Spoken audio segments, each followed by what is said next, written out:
नमस्कार, आप देख रहे हैं चैलेंज न्यूज में नरेश शर्मा और आज हम आपको बताएंगे राजनीतिक पार्टियों का पूरा सच। किस तरह से काली कमाई का सफ़ेद रास्ता राजनीतिक पार्टियों ने इजाद किया है। हमारे देश में दो तरह के कानून हैं, ये जनता के लिए अलग कानून है और राजनीतिक दलों के लिए अलग कानून है। इस कानून पर राजनीतिक पार्टियों की ना कोई इनकम टैक्स की रेड होती है और ना ही कोई ईडी का डर होता है। आज हम आपको बताएंगे कि कैसे राजनीतिक पार्टियां फंड जुटाती हैं और इसका एक नया तरीका इन्होंने क्या खोजा है। तो राजनीतिक फंडिंग की काली दुनिया का खुलासा 4 साल में इलेक्टोरल बॉन्ड से मिले 9,207 करोड़ रुपए। ये चंदा कहां से मिला, किसने दिया, किसी का कुछ पता नहीं है। जनवरी 2022 के शुरुआती 10 दिनों में ही राजनीतिक दलों को चंदा देने के लिए स्टेट बैंक ऑफ इंडिया से करीब 1213 करोड़ के इलेक्टोरल बॉन्ड बिके हैं। इस तरह 2018 से अब तक 4 साल में इलेक्टोरल बॉन्ड से पॉलिटिकल पार्टियों को 9,207 करोड़ रुपए चंदा मिला है। ये पैसा कहां से आया, किसने दिया, इसका कोई अता पता नहीं है। एक तरफ जनता को अपनी कमाई और खर्च के लिए पाई पाई का हिसाब देना होता है और दूसरी तरफ राजनीतिक दलों ने जवाबदेही से खुद को बचाने के लिए एक साथ कई कानूनों में ही बदलाव कर दिए हैं और अपनी काली कमाई का सफ़ेद रास्ता कैसे ईजाद किया है, ये जानेंगे पूरा सच। एक्सपर्ट की माने तो पॉलिटिकल चंदा अब काला धन बनाने का एक जरिया बन गया है। राजनीतिक दलों को फंडिंग कैसे मिलती है, पॉलिटिकल फंडिंग की पूरी दुनिया कैसे स्याही काली है, इलेक्टोरल बॉन्ड क्या है और आखिर क्यों इस पर सवाल खड़े हो रहे हैं, कैसे कैश और बॉन्ड के जरिए ब्लैक मनी को वाइट में बदलने का खेल चल रहा है। अब हम जानेंगे कि कैसे राजनीतिक दल को फंड मिलता है। चुनावी माहौल चल रहा है, 5 राज्यों में चुनाव हैं और इन राज्यों में जो बड़ी बड़ी पार्टियां हैं उनको फंड की ज़रूरत होती है और ये फंड कैसे आता है ये हम जानेंगे। देश की बड़ी राजनीतिक पार्टियों की फंडिंग में कैसे घपला हो रहा है, इस बात को जानने से पहले यह समझना जरूरी है कि कितनी तरह से फंडिंग होती है। भारत में राजनीतिक दलों के पास फंड जुटाने के 4 तरीके हैं। सीधे लोगों के जरिए, जो सदस्य बनते हैं, जनता इनको पैसा देती है। दूसरा है कॉरपोरेट घराने या बड़ी बड़ी कंपनियों के जरिए और तीसरा है विदेशी कंपनियों के जरिए और चौथा है पब्लिक या सरकारी फंडिंग के जरिए। इसमें हम जानेंगे कि आम लोग 3 तरह से किस तरह से पार्टी को चंदा देते हैं। तो आम लोग जब सदस्य बनते हैं तो कैश के द्वारा पार्टी को फंड देते हैं, पार्टी के अकाउंट में पैसा भेजते हैं और इलेक्टोरल बॉन्ड के जरिए ये पैसा 3 तरह से आम जनता देती है। कॉरपोरेट या कंपनी पार्टियों को 2 तरह से चंदा देती है। एक तरीका है इलेक्टोरल ट्रस्ट के जरिए और दूसरा तरीका है इलेक्टोरल बॉन्ड के जरिए। ध्यान रखिए, कोई भी कॉरपोरेट कंपनी किसी भी पार्टी को सीधा कैश या चेक या डिमांड ड्राफ्ट या फंड ट्रांसफ़र NEFT RTGS नहीं करती है। यही घपले की पूरी वजह है। आगे चल के हम जानेंगे कि किस तरह ये कॉरपोरेट कंपनियां चंदे की रकम भेजती हैं। और तीसरा तरीका है पब्लिक या सरकारी फंडिंग। 2 तरह से होती है। डायरेक्ट पब्लिक फंडिंग, जो सरकार राजनीतिक दलों को चुनाव लड़ने के लिए सीधे पैसा देती है, लेकिन भारत में ऐसी कोई व्यवस्था नहीं है। इनडायरेक्ट पब्लिक फंडिंग, इसमें पार्टियों को सरकारी मीडिया में प्रचार के लिए मुफ्त समय, रैली के लिए फ्री में स्टेडियम, मैदान, कॉन्फ्रेंस हॉल आदि उपलब्ध कराया जाता है। और भारत देश में तो हेलीकॉप्टर, हवाई जहाज, सरकारी अमला सब लग जाता है पार्टियों के चुनाव में। देश में राजनीतिक पार्टियों की फंडिंग के सभी तरीकों और उनके जरिए पार्टियों को मिलने वाली रकम का हिसाब किताब करें तो साफ हो जाता है कि फंडिंग का यह काला खेल मोटे तौर पर 3 तरह से चल रहा है। पहला तरीका है कैश का, और दूसरा तरीका है इलेक्ट्रोल बॉन्ड का, और तीसरा तरीका है विदेशी कंपनियों से लिया जाने वाला डोनेशन। इनके अलावा कॉरपोरेट के बनाए ट्रस्ट के जरिए मिलने वाली फंडिंग को सबसे आखिर में समझेंगे। तो हम देखते हैं कि सबसे पहले कैश चंदे के गोरख धंधे को जानते हैं कि कैश में किस तरह से गोरख धंधा चल रहा है। कोई भी शख्स 2000 रुपये से ज़्यादा का चंदा कैश में नहीं दे सकता, ये कानून बनाया। इससे पहले 20,000 रुपये कैश में पार्टियां ले सकती थीं, लेकिन 2000 रुपये से ज़्यादा का चंदा डिमांड ड्राफ्ट, चेक या इलेक्ट्रॉनिक ट्रांसफ़र, जिसको NEFT RTGS बोलते हैं, और इलेक्ट्रोल बॉन्ड के जरिए ही दे सकते हैं। तो आप ये चीज़ ध्यान में रखिए कि किसी भी पॉलिटिकल पार्टी को 2000 रुपये कैश से ज़्यादा नहीं दे सकते। उससे ज़्यादा अगर देना है तो आप चेक काट के दीजिए, डिमांड ड्राफ्ट के जरिए, NEFT RTGS के जरिए या इलेक्ट्रोल बॉन्ड के जरिए ही पैसा दिया जा सकता है। अब इसमें बहुत बड़ा घपला है इलेक्ट्रोल बॉन्ड का, वो आगे समझेंगे। पहले ये लिमिट 20,000 रुपये थी, इसे 2018 के एक फाइनेंस बिल के जरिए 2000 रुपये कर दिया गया।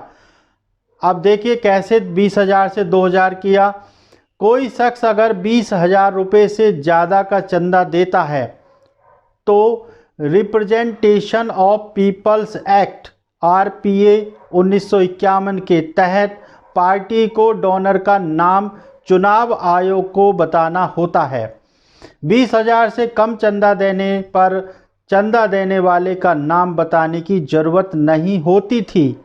दिलचस्प बात यह है कि अगर कोई शख्स इलेक्ट्रोल बॉन्ड के जरिए 20,000 से ज़्यादा का चंदा देता है तो उसका नाम गोपनीय रखा जाता है, क्योंकि बॉन्ड में ना नाम होता है न देने वाली पार्टी का नाम होता है। राजनीतिक पार्टियां इसी तरह से कैश को हजम कर जाती हैं। मान लीजिए कि किसी शख्स ने किसी पार्टी को 1 लाख रुपए का कैश दिया। RPA के मुताबिक पार्टी को चंदा देने वाले इस शख्स का नाम चुनाव आयोग को बताना होगा, लेकिन ऐसा होता नहीं है। दरअसल पार्टियां इस कैश चंदे को 2-2 हज़ार रुपये अलग अलग चंदे के रूप में दिखा देती हैं और इस तरह उन्हें चंदा देने वाले का नाम बताने की ज़रूरत ही नहीं पड़ती। यानी कि 1 लाख रुपया रामलाल ने फला पार्टी को चंदा दे दिया। अब पार्टी ने 50 लोगों के फर्जी नाम डाले और चंदे की रसीद 2-2 हज़ार की काट दी। तो रामलाल जी नाम दिखाना नहीं चाहते तो रामलाल जी का नाम नहीं दिखेगा। ये है काली कमाई का सफ़ेद रास्ता। ये केवल एक तरीका है। साफ है कि इस तरह कैश के रूप में मिलने वाली बड़ी से बड़ी रकम को पार्टियां 2-2 हज़ार रुपये में बांटकर पूरी तरह पचा लेती हैं। मतलब यह है कि 2018 में चंदा देने की सीमा 20,000 से घटाकर 2,000 करने से काले धन पर कोई असर नहीं पड़ा। ये खेल उसी तरह चलता रहा। पहले 20-20 हज़ार के 5 नाम होते थे, अब 2-2 हज़ार के 50 नाम होते हैं। कलम चलाने में कितना वक्त लगता है।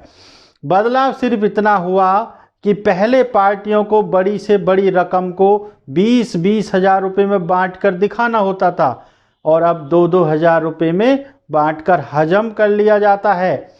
साफ है कि राजनीतिक दलों ने कानून का गलत फ़ायदा उठाया और वो ये छुपाने में कामयाब भी रहे कि नकदी के तौर पर मिला चंदा कहाँ से आया है और किसने दिया।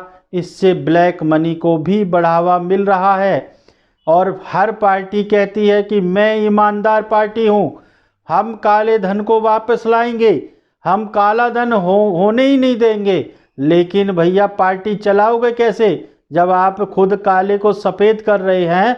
तो आप से ईमानदारी की कैसे उम्मीद रखी जा सकती है। अभी हमने एक तरीका बताया कैश को हजम करने का। अब आता है मोटा कैश। मोटा कैश कैसे लिया जाता है? तो पार्टी राजनीतिक चंदे के सबसे बड़े जरिया है मोटा कैश लेने का इलेक्टोरल बॉन्ड। ये इलेक्टोरल बॉन्ड क्या है इसको समझते हैं। इलेक्टोरल बॉन्ड एक बियरर चेक की तरह होता है। इस पर न तो बॉन्ड खरीदने वाले का नाम होता है और ना ही उस पार्टी का नाम जिसे ये दे दिया जाता है। कहाँ और कैसे मिलते हैं इलेक्टोरल बॉन्ड? आमतौर पर केंद्र सरकार जनवरी, अप्रैल, जुलाई और अक्टूबर में 10-10 दिन के लिए इलेक्टोरल बॉन्ड खरीदने का समय तय करती है। इसके लिए देश में 29 एसबीआई ब्रांच तय की गई हैं। एसबीआई की ये ज़्यादातर ब्रांच प्रदेशों की राजधानियों में हैं, यानी कि केंद्र सरकार तय करती है कि कब इलेक्टोरल बॉन्ड लेना है और कब नहीं लेना। ये भी बहुत बड़ा घपला है। इसको आरबीआई तय क्यों नहीं करती है? इसको बैंक तय क्यों नहीं करते हैं? सरकार क्यों तय करती है? केंद्र सरकार लोकसभा के चुनावी वर्ष में 30 दिन का अतिरिक्त समय भी दे सकती है। ये भी इन्होंने कानून बना रखा है। कौन कौन खरीद सकता है इलेक्टोरल बॉन्ड? भारत में रहने वाला कोई भी नागरिक, हिंदू अविभाजित परिवार, कोई कंपनी, फर्म, लोगों की एसोसिएशन और एजेंसियां, कोई भी व्यक्ति अकेले या 2 लोगों के साथ मिलकर बॉन्ड खरीद सकता है।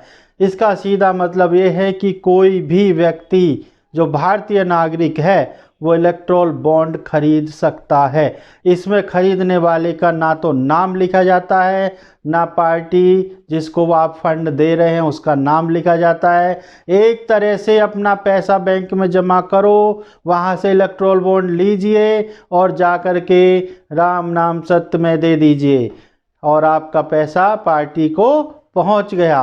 कितना बढ़िया तरीका है। और आम जनता के लिए कानून क्या बना रखा है कि कोई भी व्यापारी जो कि 10,000 रुपये तक की रकम है उससे ऊपर चेक में देगा, डिमांड ड्राफ्ट में देगा और उसको ट्रांसफ़र करेगा ताकि उसका लेखा जोखा रहे, कंपनियों को ऑडिट करने में मदद मिले। और वो व्यापारी कितने रुपए की टर्नओवर का व्यापारी होगा? मुश्किल से 10 लाख, 20 लाख, 50 लाख, 1 करोड़, 2 करोड़, और यहाँ तो हजारों करोड़ की बातें हैं जो कि काला धन सफ़ेद करने के तरीके संसद भवन में बैठ के बनाए जाते हैं। और कितनी सफाई से ये धंधा चल रहा है। किसी पार्टी पर आज तक कोई आरोप नहीं लगा चंदे का, और लगाया भी तो विपक्ष और पक्ष ने लगाया, वो आपस में राजनीति करने के लिए। लेकिन किसी संस्था या किसी व्यक्ति ने इन पर उंगली आज तक नहीं उठाई आज़ादी के बाद। कौन सी पार्टी इलेक्टोरल बॉन्ड ले सकती है? इसमें भी तय किया गया कि इसकी 2 शर्तें हैं। पहली, RPA representation of people act के तहत registered political party electoral bond ले सकती है। दूसरा, इस पार्टी को ठीक इससे पहले हुए विधानसभा या लोकसभा चुनाव में कम से कम 1% वोट मिले हों, यानी कि वो पार्टियां जो एक तो रजिस्टर्ड हों, दूसरा 1% वोट लिए हों पिछले चुनाव में, ये इलेक्टोरल बॉन्ड ले सकती हैं। तो इसमें तो लगभग सारी चुनाव लड़ने वाली पार्टियां आ जाती हैं। साफ है कि नई और छोटी पार्टियों के लिए ये घाटे का सौदा है। अब आप कहें कि हम कल कोई पार्टी बना लें और इलेक्टोरल बॉन्ड मिल जाएगा, ऐसा नहीं हो सकता। कितने दिनों में कैश किया जा सकता है इसकी भी लिमिट है। जारी होने के 15 दिनों के भीतर ही बॉन्ड को कैश किया जा सकता है। ऐसा न करने पर यह पैसा किसको चला जाएगा? प्रधानमंत्री राहत कोष में चला जाएगा। अगर आपने 15 दिन के अंदर इलेक्टोरल बॉन्ड को कैश नहीं किया तो ये पैसा आपका प्रधानमंत्री राहत कोष में चला जाएगा, यानी कि ये पैसा आपका ब्लैक होल में चला जाएगा जो अनंत काल तक वहीं पड़ा रहेगा। कोरोना के दौरान भी 31 लाख करोड़ रुपया वहाँ आया था और वो अनंत काल के लिए पीएम राहत कोष में पहुँच गया है, जहाँ से निकलने की कोई उम्मीद नहीं है। तो ये है तरीका। आगे और भी कहानी है, दिल थाम के बैठे रहिए मेरे भाइयों, मेरे सम्मानीय नागरिकों, मेरे देश के भोले भाले नागरिकों। किस तरह से ये राजनीतिक पार्टी आप लोगों का मूर्ख बनाती हैं, किस तरह से ये अपने सफ़ेद कुर्ते के पीछे काली कमाई छुपा पाती हैं, आज हम आपके सामने ये पूरी पोल खोल करके रहेंगे। हमारे चैनल पर ही आपको दिखाया जाएगा, बाकी कोई चैनल, बड़े बड़े नामधारी चैनल इस तरह की डिबेट नहीं करते हैं। इस तरह का नाम लेना भी वो पाप समझते हैं कि इस तरह का देशवासियों को सच्चाई पता नहीं चलना चाहिए कि किस तरह देश का पैसा लूटा जा रहा है। आगे बढ़ने से पहले हम आपको बताना चाहते हैं कि भारत की 3 स्वतंत्र संस्थाएं इस विषय में क्या कहती हैं। ये ज़बरदस्ती का सौदा है सरकार का, या वो संस्था भी इसकी परमिशन देती है। सबसे पहले हम भारत के सुप्रीम कोर्ट की बात करते हैं, उन्होंने क्या टिप्पणी की है। सुप्रीम कोर्ट ने कहा है कि इलेक्ट्रोल बॉन्ड के जरिए काले धन को कानूनी किया जा सकता है। विदेशी कंपनियां सरकार और राजनीति को प्रभावित कर सकती हैं। इलेक्ट्रोल बॉन्ड के जरिए कोई भी रिश्वत दे सकता है, काला धन कहीं से भी आ सकता है, जिसका नाम और पता देना उसमें है ही नहीं, तो दिया कहाँ से जा सकता है। तो सुप्रीम कोर्ट ने इस पर सख्त टिप्पणी की है, लेकिन सरकार है कि कानून बदल ही नहीं सकती, क्योंकि इससे राजनीतिक दलों को फायदा है। इसके लिए आपको विपक्ष और पक्ष को एक जगह देखने में आसानी होगी, क्योंकि ये सारी पार्टियां फंड के बगैर चल ही नहीं सकती। चुनाव आयोग इस विषय में क्या कहना चाहते हैं। चुनाव आयोग कहते हैं कि चंदा देने वाले के नाम गुमनाम रखने से पता लगाना संभव नहीं होगा कि राजनीतिक दल ने धारा 29B का उल्लंघन कर चंदा लिया है या नहीं। विदेशी चंदा लेने वाला कानून भी बेकार हो जाएगा। यानी कि चुनाव आयोग भी कह रहे हैं कि इसमें नाम पता होता ही नहीं, तो हम कैसे पता लगाएंगे कि चंदा किसने दिया है। और भारत की सबसे बड़ी वित्त संस्था RBI कहती है, RBI ने कहा था कि इलेक्ट्रोल बॉन्ड मनी लॉन्ड्रिंग को बढ़ावा देगा। इसके जरिए ब्लैक मनी को वाइट करना संभव होगा। यानी होगा नहीं, ये हो रहा है। RBI ने कहा, चुनाव आयोग कह रही है, सुप्रीम कोर्ट कह रहा है, लेकिन सरकार जिस पार्टी की भी होती है, हम ये नहीं कह रहे वर्तमान सरकार, यानी कि देश में आज़ादी के बाद जितनी सरकारें बनी हैं, सब ने चंदा लिया है और ले रहे हैं और आगे भी लेते रहेंगे। ये अनंत काल तक चलता रहेगा, क्योंकि भारत की जनता ऐसे ही सोती रहेगी, खबर पढ़ करके चुप हो जाएगी, कोई इस पर कानून बनाने की बात नहीं करेगा, क्योंकि ये एक सही तरीका है पार्टियों को काला धन को सफ़ेद करने का। कैसे इलेक्ट्रोल बॉन्ड से पार्टियां हजारों करोड़ का गोपनीय चंदा हजम कर जाती है। देश के टॉप 5 राजनीतिक दलों को इन दिनों मिलने वाली फंडिंग में 70 से 80% का हिस्सा इलेक्ट्रोल बॉन्ड का होता है। यानी कि अगर किसी पार्टी को 1 लाख रुपए चंदा मिल रहा है, तो उसका 70 से 80 हज़ार रुपये इलेक्ट्रोल बॉन्ड का होता है। अगर ये इलेक्ट्रोल बॉन्ड ख़त्म कर दिया जाए तो 30% चंदा मिलेगा पार्टी को। वो लिखा पढ़त में होगा, वो इनकम टैक्स के दायरे में भी आएगा, ईडी के दायरे में भी आएगा, लेकिन ये 80% तो आता ही नहीं है। यानी कि पार्टी तो इलेक्ट्रोल बॉन्ड से ही चल रही है। इलेक्ट्रोल बॉन्ड की खासियत यह है कि इसमें देने वाले का नाम पता नहीं होता है। ऐसे में राजनीतिक दलों को मिलने वाले 70 से 80% चंदे का कोई सोर्स पता नहीं लग पाता है। यह नियम अनअकाउंटेड मनी यानी काले धन को बढ़ावा देता है। इसका इस्तेमाल राजनीतिक दलों के जरिए अपने पक्ष में नीतियां बनाने में किया जा सकता है। जो सुनने में आता है कि फला ने अपनी फंड से पार्टी पर दबाव बना रखा है, कानून उसके लिए बनता है, ये सब इसी का खेल है। चंदे देने वाली कंपनी या शख्स का नाम पता नहीं होने पर आम लोगों को पता नहीं चलता कि सरकार ये नीति क्यों बना रही है। ये सब तो उसको ही पता है, या भगवान को पता है, या पार्टी को पता है।